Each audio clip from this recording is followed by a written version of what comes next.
तर नमस्कार मंडळी. तर बघा मी कुठं आलेली आहे तर गंगाखेडपासून 4 ते 5 किलोमीटर अंतरावर देवीचं मंदिर आहे बरं का. आणि पूर्ण गोदावरी नदी आहे आणि नदीच्या काठेवर देवीचं मंदिर बसलेलं आहे.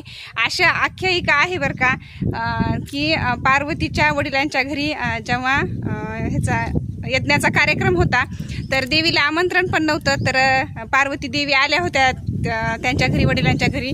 तर तिथं त्यांचा अपमान झाला होता आणि तो यज्ञाचा जो कार्यक्रम आहे का नाही तो इथं झालता. आणि देवीला अपमान झाल्यामुळे भरपूर राग आला आणि त्या रागामधूनच, त्या ज्वालामधूनच देवी अशी आक्रोशात आली. आणि तो राग शंकर शंभूला माहिती होता की पार्वतीला राग आलेला आहे.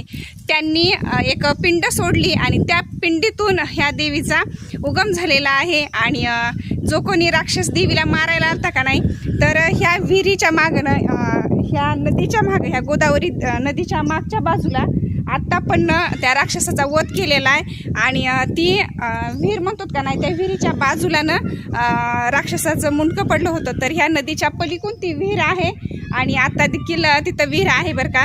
तर तो होम जे झालेला होता का नाही तो ह्या ठिकाणी झालेला होता. आणि पूर्ण ही जे देवीची जी पिंड आहे का नाही ती महादेवाच्या पिंडीतून मूर्ती निघालेली आहे. अशी आहे ह्या देवीची आख्यायिका. तर बघा किती छान वातावरण आहे. तर आज घेतलं मी देवीचं दर्शन. तर भेटू पुढच्या व्हिडिओमध्ये आणि लॉंग व्हिडिओ टाकलाय तर सगळ्यांनी पहा.